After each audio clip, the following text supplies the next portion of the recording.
sharing with you something that's kind of a classic, but yet it's easy for on a daily basis. Um, Bobs have really been around since the 20s and probably even before that.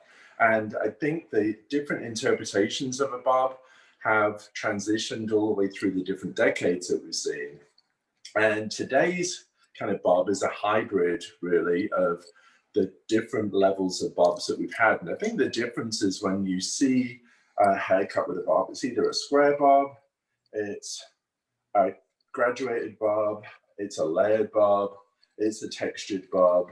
It really depends. Have you got a fringe? Is it a face frame? Is it a curtain bang? So really it's broken down into sections. So what I want to do with the model bob, and the reason we call this a model bob is because we work with a lot of models and have worked with a lot of models, both myself in past work, John with past work, together as co-create. And a lot of times when the model is transitioning from a longer length into a bob, she needs something that she can kind of change up in look to make her versatile for a customer, to kind of hire her either for something that looks like a sleek bob or something that looks like it's more textured or something a bit more edgy. So the haircut that I'm going to be doing is a shorter length bob and something that has a softer interior to it so that that can expand and be texturized with product, or it can be pulled down and had worn a lot sleeker. So it's going to be something that really rests somewhere around under the jawline at the front and up as high as the hairline at the back.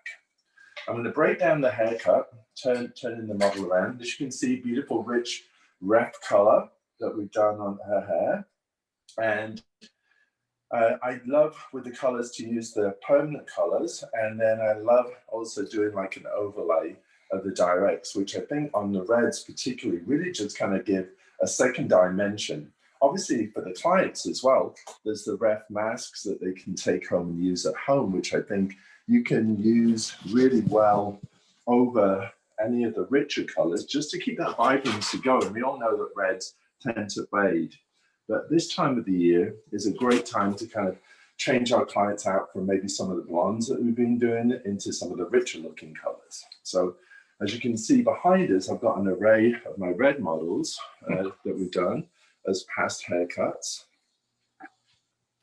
So beautiful burgundies, coppers, vibrant shades, and then more of the natural kind of looking red at the back there. Really nice little haircuts. So what I've done here is I've parted the hair from behind the ear to the crown to behind the ear. And that is leaving me the whole back section. I'm going to subdivide this back section off. And I'm going to start with a section that kind of comes mid-ear across to mid-ear. So a slightly curved section. Pin the rest of the hair up for a minute. And as you can see, the hair that I'm working with at the moment is dry. However, I am going to be misting this bottom hair down to really kind of get a really nice close haircut, because what we want to do with this is really dissolve this hair into the skin and have it lay nice and flat. So the hair that comes down on top of this is really going to have a beveled effect to begin with, because obviously if I cut this one length, the hair kind of tends to stand out. Whereas if we have a shape underneath that is flatter to the hair that comes down on top of that will naturally bevel in. Does that make sense? Great. Okay, so moving on. I am going to add a little leave-in conditioner, so the ref leave-in conditioner, because I'm going to be using a razor, and I think with a razor you need something in the hair that's going to slick it a little bit. So on the wet hair that I'm going to be doing here, I'm using the leave-in conditioner. On the dry hair above, I'm going to use a little of the Wonder Oil. And sometimes I'll alternate either the Wonder Oil or the Shine Spray, depending on the density of the hair. The Wonder Oil works really good on finer hair as well as thicker hair, but the Shine Spray I find sometimes can be a bit heavy to do the razor cutting on fine limp hair. Yeah. I know that you're going to collapse this interior, Yes. which is gorgeous. And think about, I think what's important to share is what is the appropriate length and sweet spot, if you will, of a person's bob line? Like, how do you make the distinction of which will look great on them? Well, you know, I look a lot at profile shapes and profiles as far as chins, noses, jaw lines. And what you want to do is treat your bob length as a kind of a blush in a way, you know? If someone's got a long face, you don't want to give them a longer front than their face shape, because a lot of times it's going to make them look narrower, you know? And someone that's round, you don't want something to sit kind of here that makes them look even rounder. So, you know, rounder faces, I usually go a little lower than jawline, and slender faces, jawlines are really good length because it kind of gives you a little bit more of an oval effect. And we're always looking for that perfect oval. Okay. So what I'm going to do here is I've taken a section that's just over an inch in the middle, and I'm elevating that hair up, and I'm going to hit that in an inversion by going in with the blade lower at the side, higher in the middle, lower at the side, higher in the middle. So when that drops down, we're already starting a graduated inversion. Yeah? So hopefully that makes sense. Lifting the section out, which gives you a softer graduation already. Going in with the razor this way, going in with the razor this way. Okay. Yeah? Next section, the whole side here, elevating that side up. And with this, you can use the edge of the haircut. So if I tilt my fingers around here, that is the angle that I'm going to be cutting the hair, which is using this last section here as my short point and working out to a longer length through the side. So already you can see that we have a one length on the top and a graduation underneath that. So I'm already making my bob shape on the inside of the hair that has a soft edge on the outside. Yeah. Again, elevating this whole section up, going to my short point on the in, working out to a longer length on the out.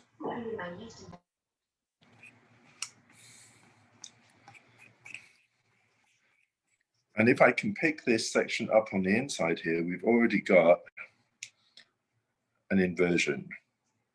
Yeah? Very nice. So there, and the same on this side. Longer on the outside, shorter on the inside.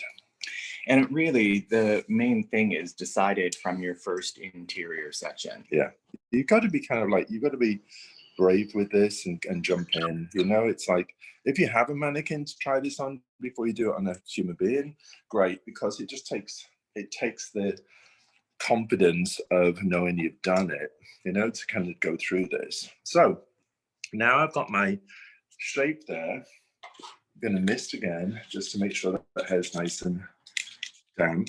And I'm going to work my blade into a nice kind of little under hairline shape.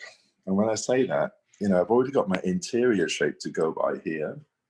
So all I need to do, elevating this hair up again, keeping it soft, using the point of my blade and working in little pieces, turning my blade the opposite direction. And the reason I turn my blade the opposite direction there is if you cut the whole back one direction, the back's going to go one direction. Yeah.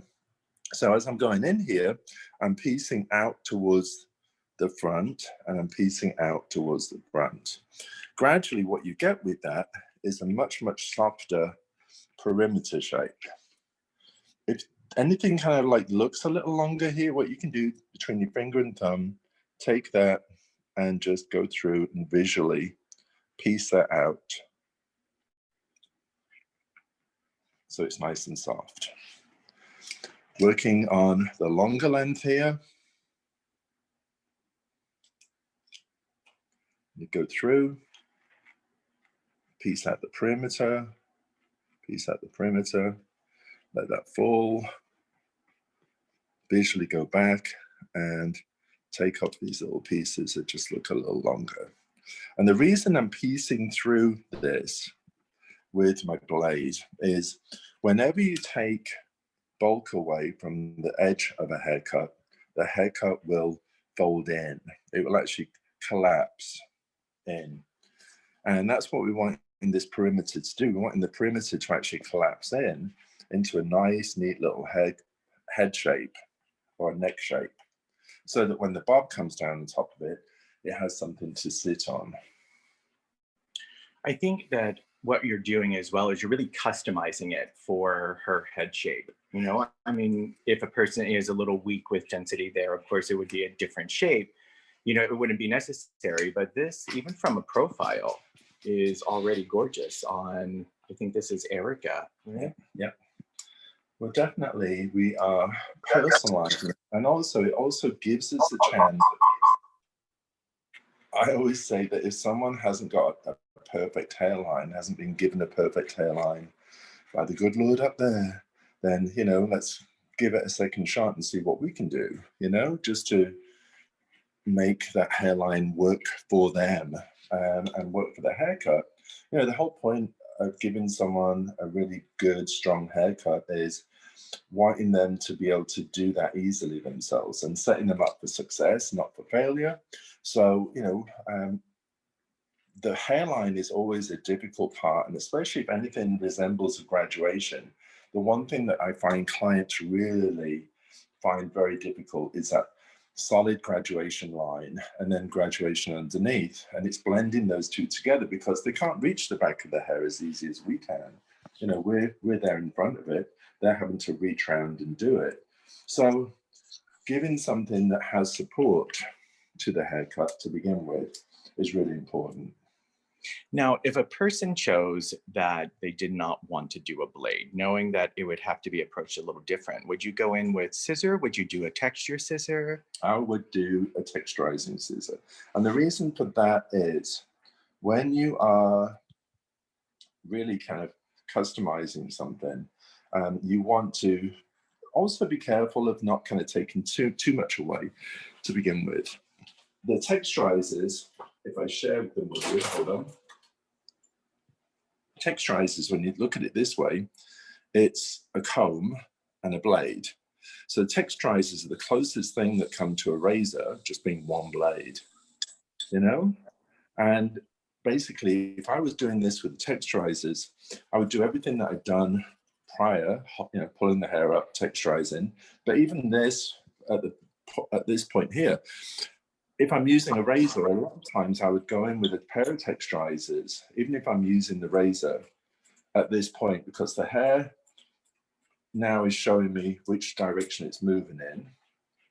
And the texturizers can get right in there with the blade underneath, the comb on top, and just kind of slim down some of those pieces so that they almost become invisible. It's like tiny, tiny, tiny spaces that we're creating in the hair to allow the hair on top to then disappear into those spaces.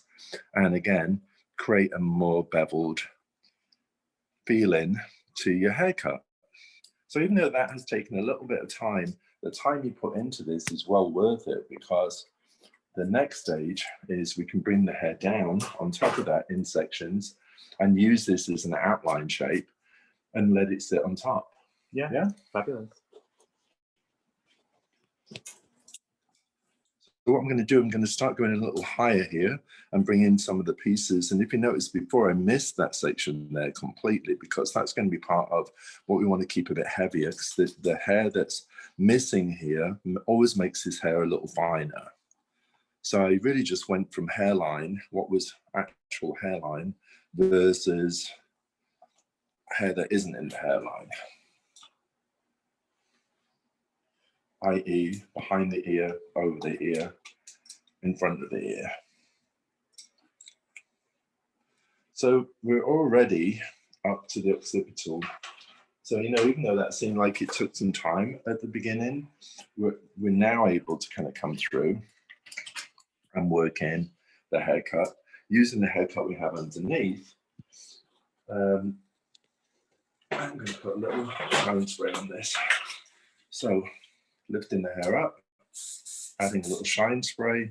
And again, the shine spray's got like a tiny amount of moisture in there, unlike, you know, some of the leave-ins that are a little heavier, tiny amount of moisture that will let the razor slip through this a lot easier.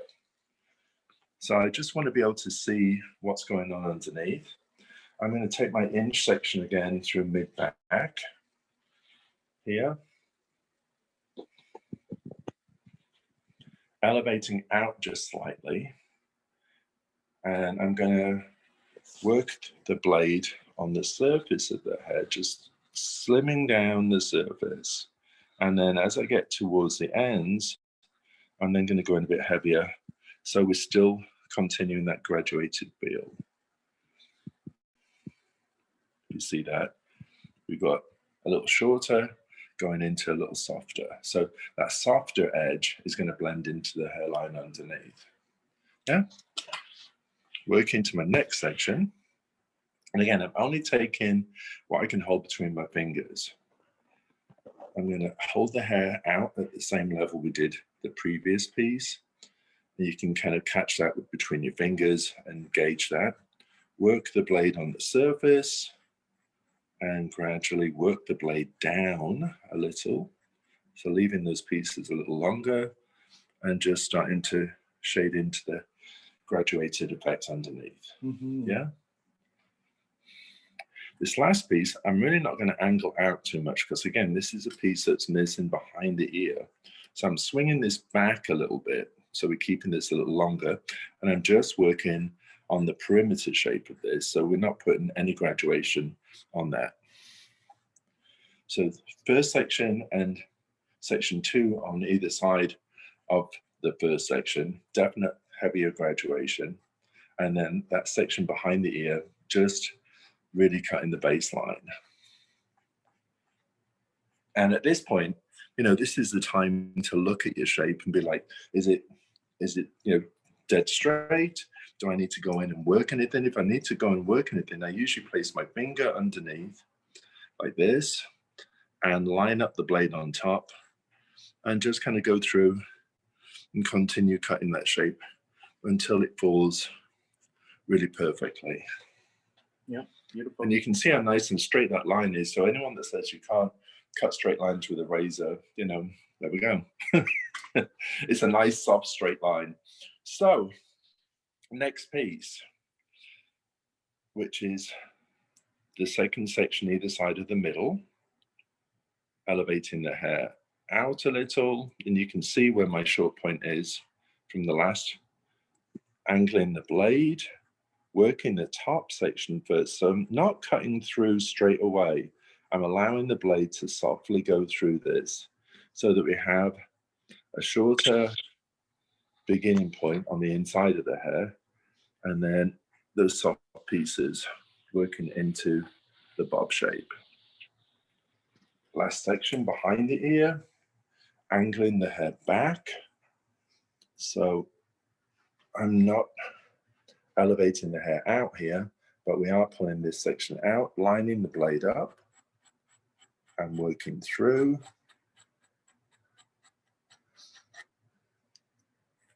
And letting that swing down. Going back and cleaning. Let's give it another little mist of shine here. This length. Lining up. Continuing my line in a very, very soft way by using the blade on top of my fingers and edging that haircut and the swing that we have.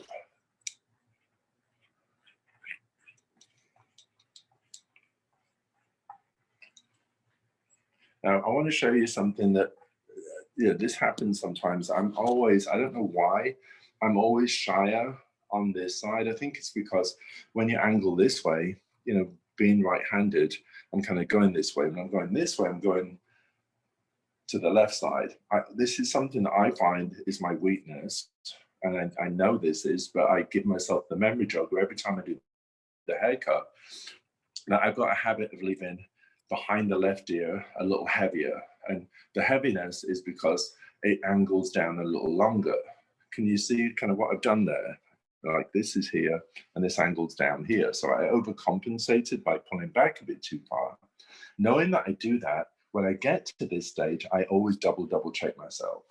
And the best way is standing behind, and I can see that this angle is lower than this angle, yeah?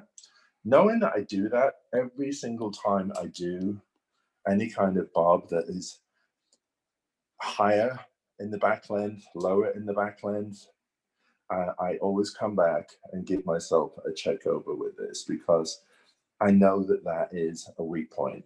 I mean, I've just caught myself too many times doing it, and yet, you know, really not rectifying it as yet. And that's been 42 years in the industry. It's just habits that we get into that become daily things. So the point to this is when you're going through and you realize there's something that you kind of keep doing, make a mental note of it and allow yourself to go back at that point and clean that up straight away. Because if I continued with this whole haircut in that way, this whole side would be so much longer, and that's not what I want. So this little trick is something that I've learned to do, which is going under the length, and rather than going on the surface of the length and just cutting it off like this, going under the length and scooping up and out allows the length to come off, but in a way that it kind of bevels into the hair underneath. Does that make sense? Yeah? This. I'm still seeing that little weight there. And let's face it, guys, you know, we're all human beings. We've all got areas that we know are our weak spots. I'm owning up to mine and visually kind of using it as a display here, because, you know, the point of it is, if you know you have an area where you may keep something a little longer or a little heavier or layer too much on one side and not the other, then make yourself really aware of it so that you can go in and check it as you're doing it, rather than it be something afterwards. It's way too late once we've gone in afterwards, because the whole haircut's done. It just wastes time. Yeah. Well, and it's easy to do your foundation now. Yes.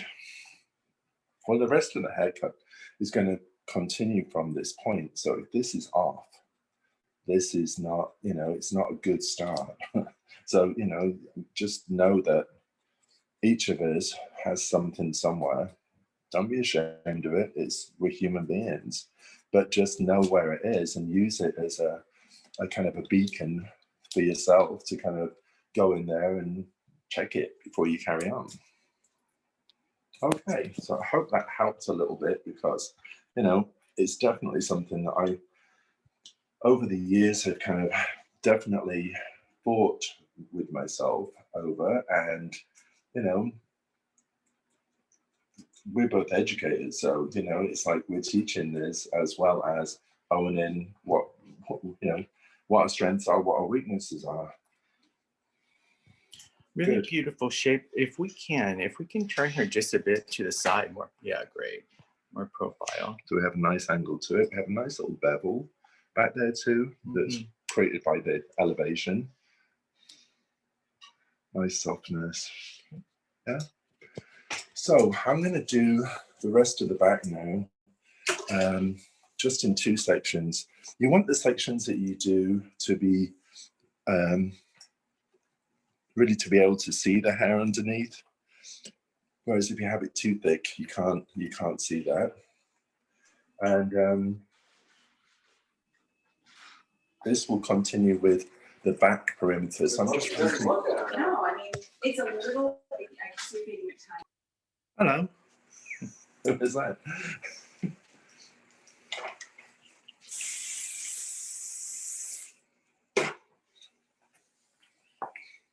Okay. Middle section. Now I'm getting to the stage that the hair's thick enough underneath that I can feel the hair. I can feel it with my fingers as it drops from where the haircut underneath is to the hair above.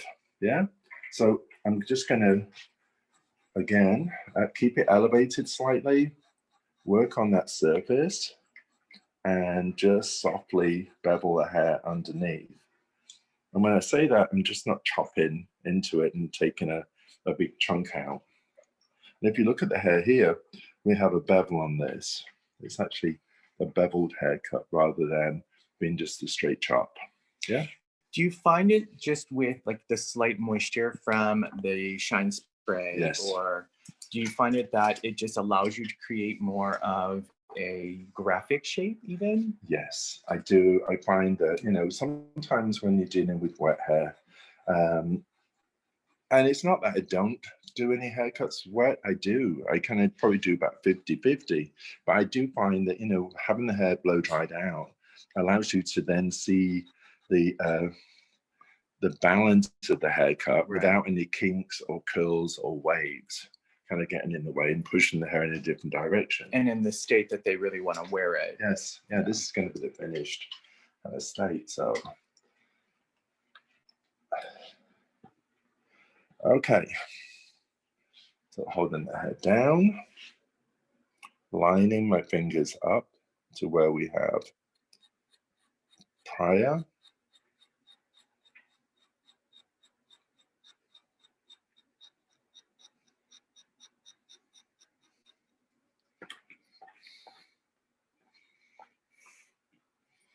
Still a little heavy through that point.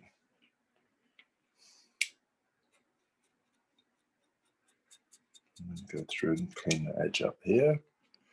And then, as I said before, going in underneath and scooping out some of the weight from the hair so that the hair on top will just lay in really prettily.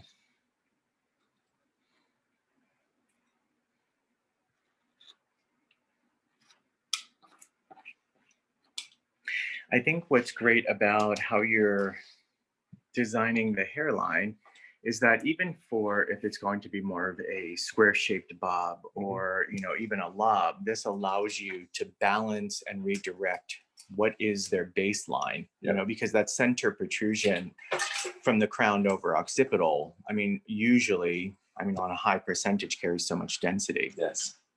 So we reduce that down to begin with. Again, you know, I'm going to put a fine mist of shine spray on here that just kind of helps the slip go through. You see how that kind of almost gives you the picture of the shape underneath. The other thing is you want to make sure with this as well, when you have got people that have kicks and crowns, that you really allow the fall of the hair not to be too forced. You're not pulling the hair where you know it's going to kick.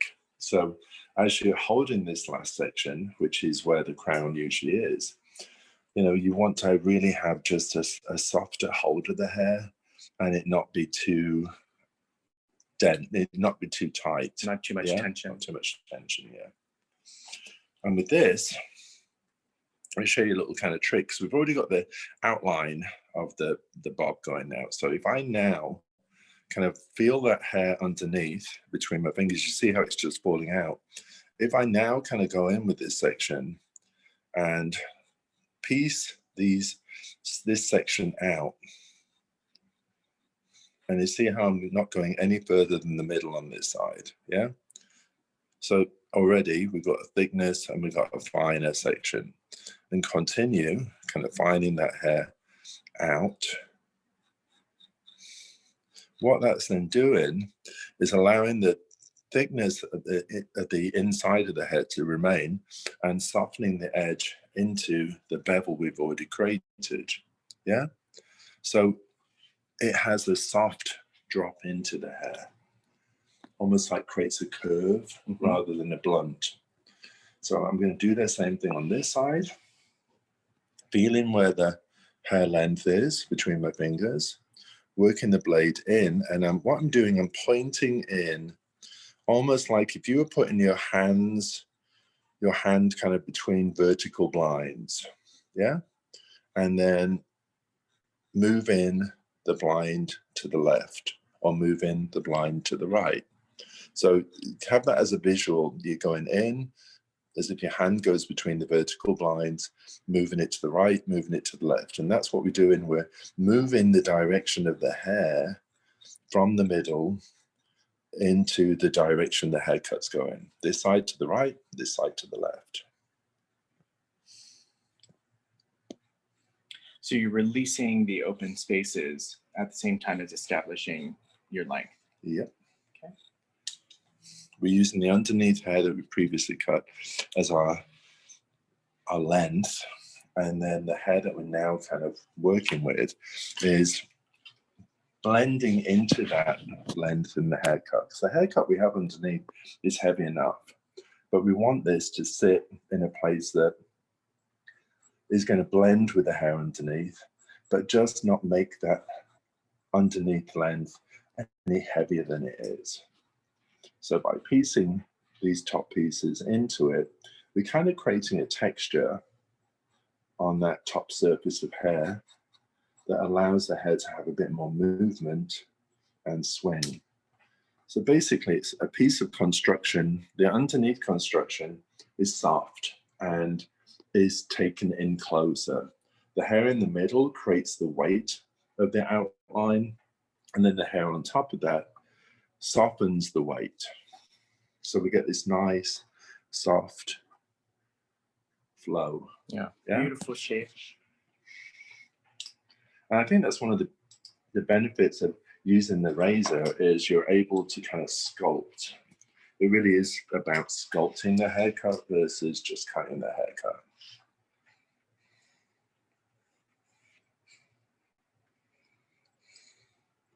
See how I can see my shape underneath? And visually, this might be easier actually seeing this on this side and how the blade is going higher.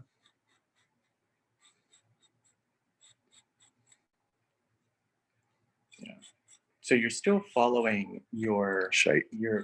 the shape and your guide. You're just approaching it vertically versus horizontally. Yeah. So your horizontal cut will just give me a very strong That's the weight. weight and outline. This is creating a softness to the hair. And we use the haircut that we did prior, the underneath sections, to create the firmness of the haircut. So if you think of it as a sandwich, we've got the first layer that we did that was soft against the hairline because we lifted it and graduated it. The second section was heavier. So that was the meat in the sandwich. And then this top layer is soft again. And basically then we got something that's actually going to move inside of there, but still has the look of a weighty haircut. If I just kind of like let that flow a little bit. Yeah. Mm-hmm. So how nice and soft that is, and how curved the back of the hair looks. Yeah, very good. Okay. So now working through the front sections, you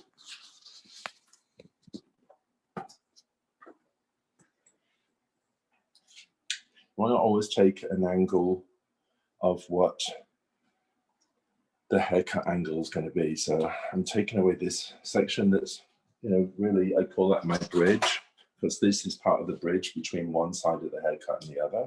We will be blending that with this, but at first I want to establish the perimeter shape. A little bit of the shine spray, again, just to give the razor some slick. I'm going to hold the hair at the angle that continues the angle from the back. And using the side of the blade and the side of the section of hair that I'm cutting, I'm going to go through.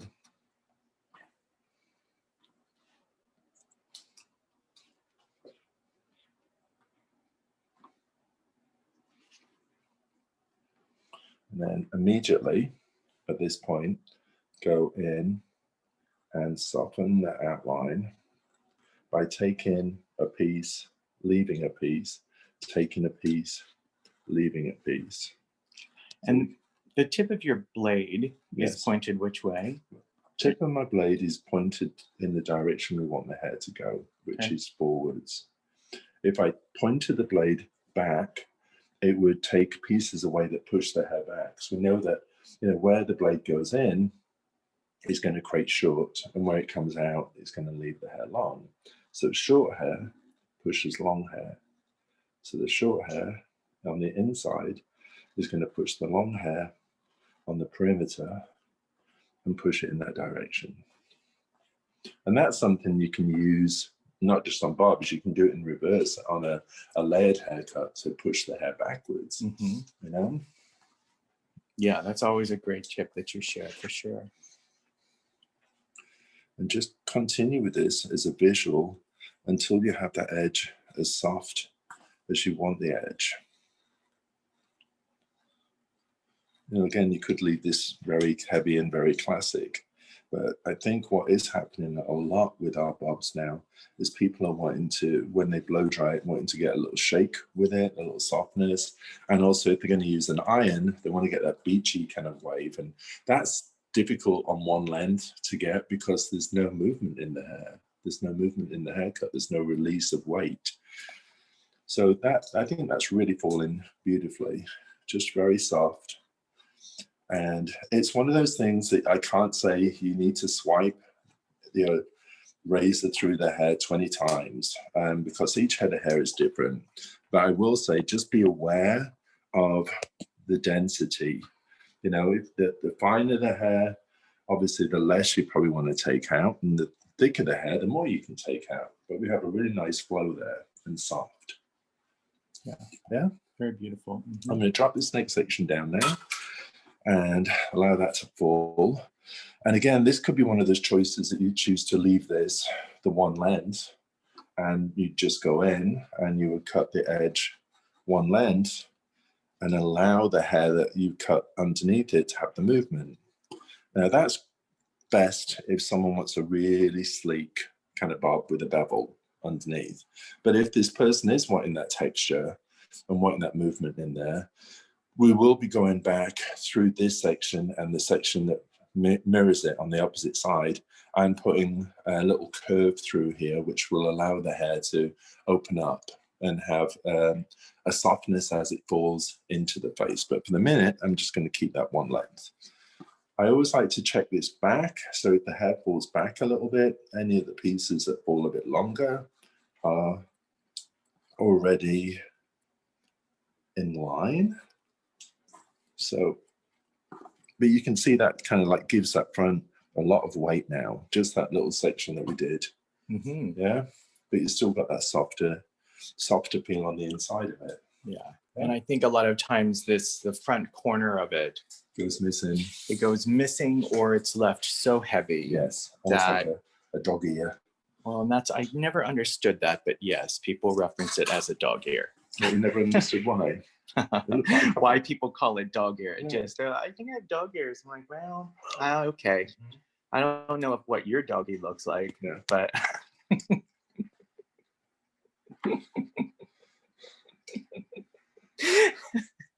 sorry, the look on his face that he's giving me. It's like, what is happening? Okay, so again, taking that top section out, I'm going to give a fine mist of shine spray on the hair.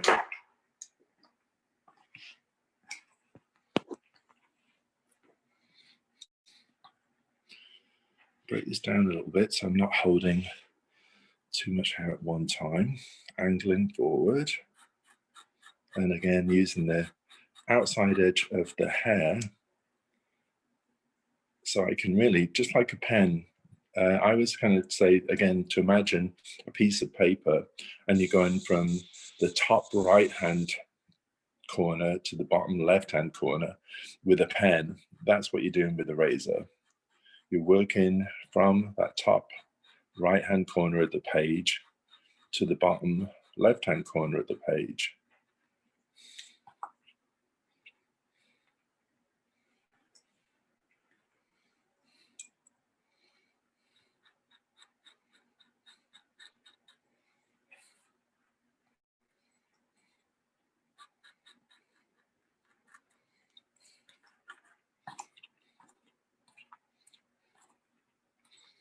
And immediately what I'm going to do here is start carving in. You can see from where we previously did that at the back to now create these spaces that push the hair forward from short on the inside to long on the outside, short on the inside, to long on the outside. And then as we create these spaces, what that also does, it condenses the hair that's left behind into those vertical spaces, so it collapses it in. Vertical spaces with vertical hair create a collapse. So we're beveling the edge of the haircut by taking these pieces out, and we're also creating a softer,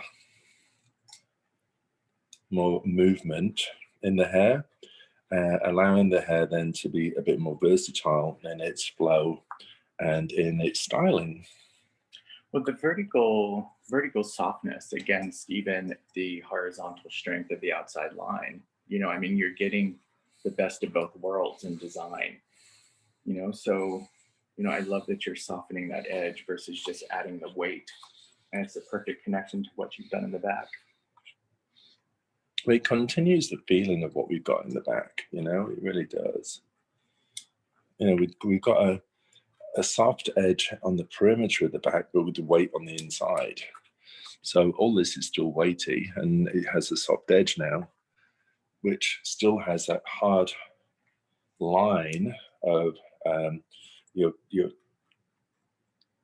graduated barb. You know, from shorter to the back, at the back to longer at the front.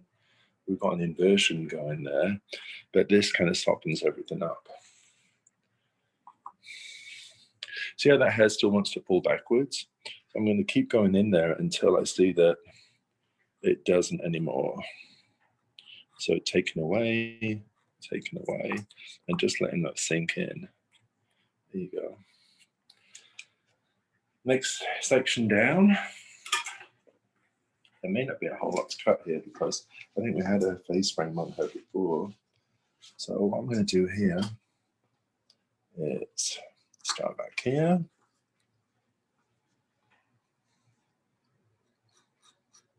Holding the hair flat, going through, taking this hair off.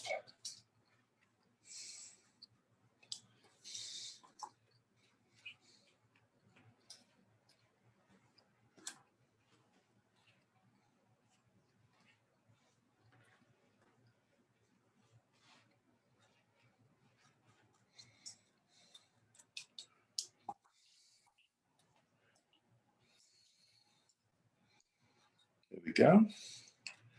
A lot firmer there. Has a nice soft edge to it. Now, because we're continuing the line on this side and this side has the part on, what's going to appear from the front is that we have a whole lot more hair on this side because the line is continuing all the way to here, the outline, yeah? Whereas the outline is finishing here on this side. So if you look at where the hair is on the same area on both sides, which is this area here and this area here, those two marry up nicely, yeah? It's this piece in between that appears to be longer because we're continuing the angle to the front, and that's why this side always has that look of a longer length. So knowing that that happens, what I want to do here is to take away some of the weight that's sitting over there and some of the length that's sitting over there, is look at that beginning point here, and that will be where the front shape finishes at. Then we have to kind of decide how high we want the shaping to start. And all I'm going to do is part the hair where it parts and start on one side of this. I'm going to swing the hair completely over from this front section. This is the whole kind of front quarter of the head, yeah? Angling this over, establish a length somewhere maybe around the chin, so it's not too short.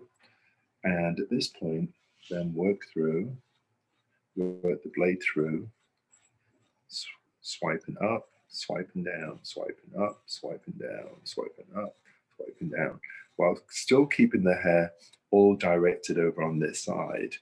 I'm then creating a very soft, shorter parting area and allowing the length that goes down into the side to remain, because if you see it's still in between my fingers. So knowing that I'm not going to cut that corner off, I'm just going to keep blending to that corner.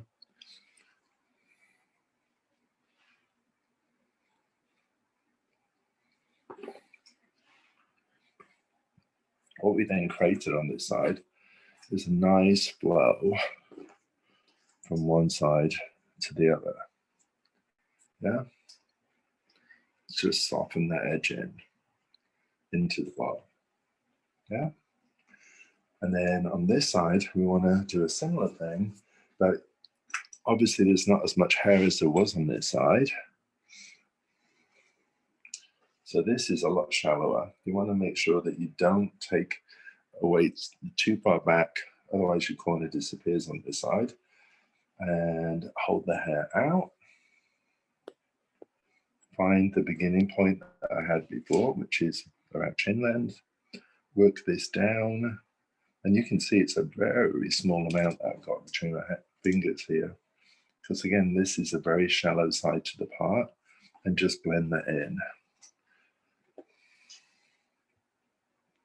Now, the one thing that I know for sure is by taking this length shorter, you always make this a little thicker.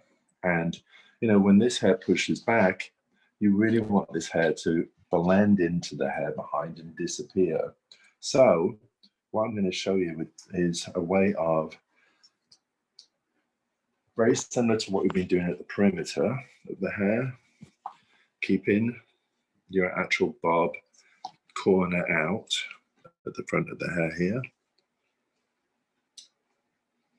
Hold this hair directly out, use your blade on the inside, and go through and from higher on the outside of the hair to lower on and towards the parting, take out some pieces. And you can see that's kind of like a fair amount of hair.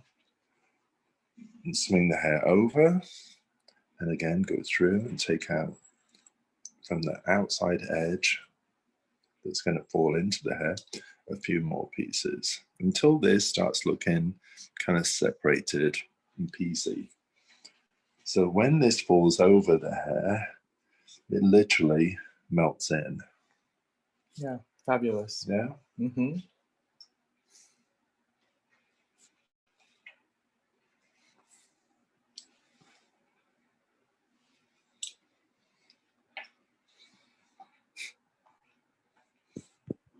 I'm going to tidy a little of this up. Still just a little something here that keeps catching my eye.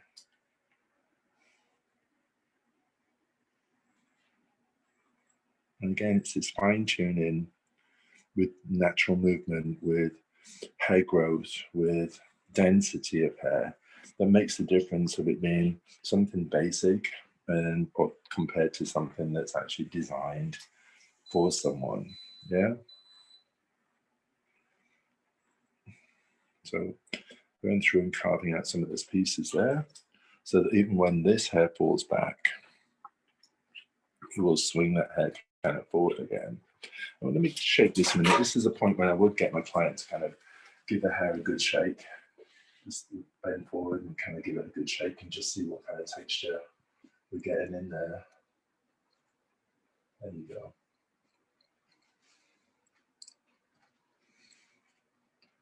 And again, there's no styling products except for you know, a little leave-in conditioner when I dried this in, and a little shine spray. So I mean, look at the movement you're getting in there and that softness.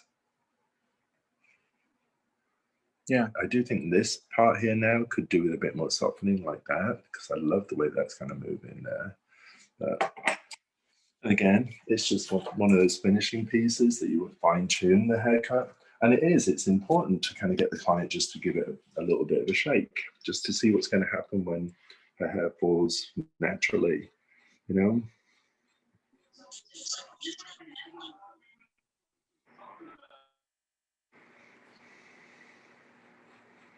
There is a fear I find with razor cutting hair dry. And I have to say that I was guilty of that for a long time, but I think there's such a benefit to having the hair dry so you can see how it's going to fall. And just make sure really that the hair has a moisture to it, that it has something in there that's going to stop it from looking dry as you're cutting, because that can put a client off. So having the little shine spray in the hair and already kind of drying in some of our leave-in definitely puts some moisture in and allows the hair to really flow. And then afterwards, this has just been blow dried.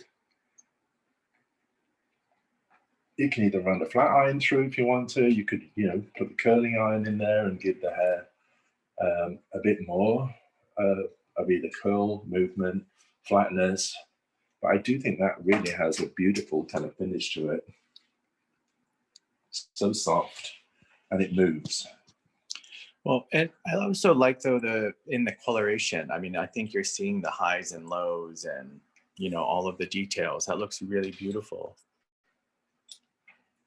But I think it's very fresh and modern in its approach. And, I think that what you've shared are foundations that can be classic. You can also create the edge to it. Yeah. Really fabulous. Let's see the back one more time.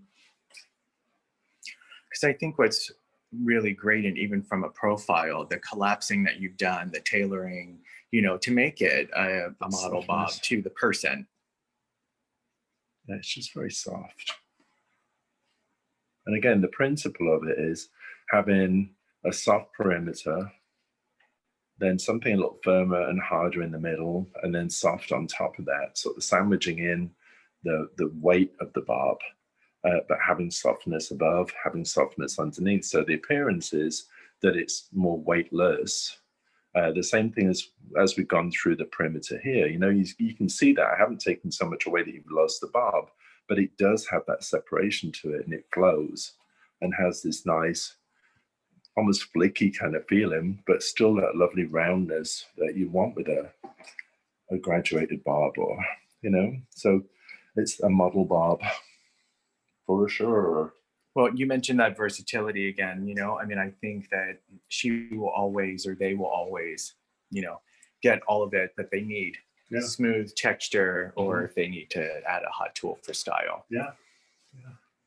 Okay, so I really hope that kind of has given a little variety, because I think that's what we're all looking for. It's like there's nothing ever wrong with having more in our portfolio of how we can approach a haircut. And to be honest with you, this form of haircut works really good on a short haircut too, because I could have carried on going up at the back and made that a lot higher, and then brought the weight down on top of it. So we had soft and high, and then a heavier at the back, and then softer on top, and made a short haircut from this. So it's something that's versatile that you can use. Anything that you want to expose that curve at the back of the head, this is a great way of going into that and allowing yourself a little more play with the hair, and it not be something that's a hard line to begin with and then having to go through and kind of chop it up. Yeah.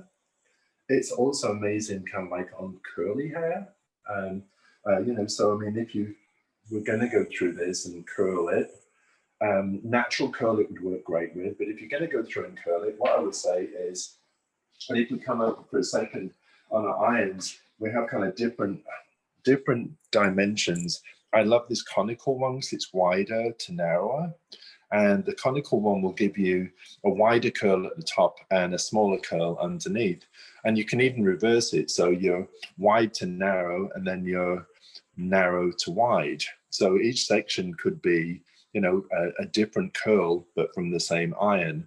You know, we're using a lot our really big iron because that kind of gives you more of a bigger, bouncier kind of wave. But I have to be honest with you, the one that I use the most in the salon is our kind of clip, about an inch and a half. And, you know, that is something that clients relate to when you use a clip iron, because I think it's something that they use themselves at home more. I would go through and do a section back on maybe a higher point, and then go lower point and do it forward, and then higher point, do it back, lower point, do it forward. So each one is forward, back, forward, back, forward, back, but there's a difference in the height of where you start the curl. So start the curl high, start the curl low. That way it kind of brings the eye in, not everything's at one level. Right. Yeah. Right. So, you know, that was definitely something. If anyone's interested in looking at our iron set, on our website, which is cocreate.biz. So it's co-create, COCRE8.biz. We have like a lovely website with lots of education, shows, images, but also a shop that has the irons in there.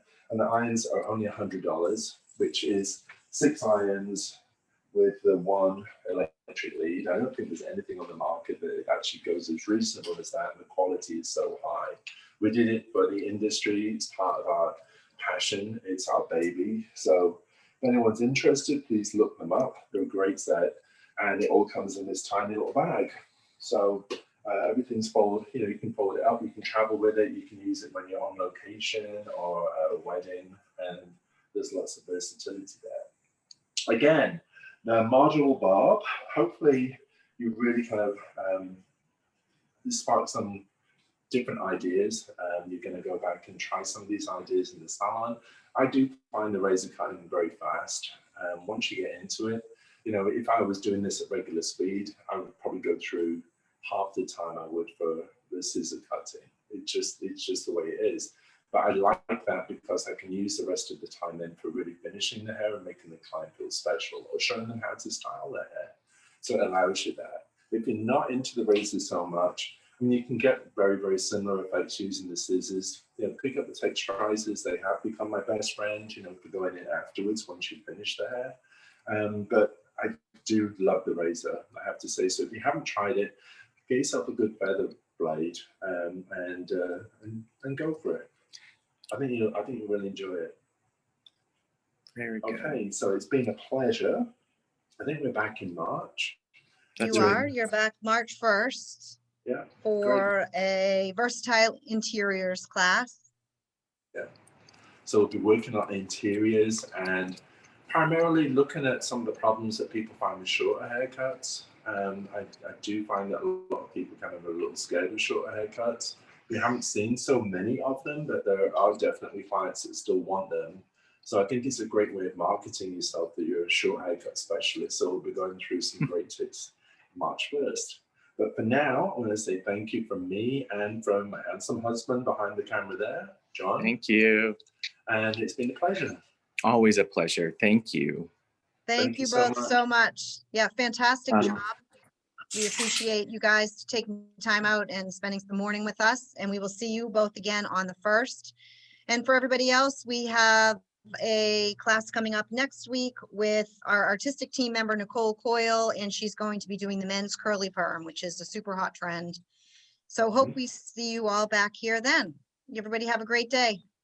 Bye. Bye Bye. now. you. Thank you. Bye, guys. Thank you. Thank you.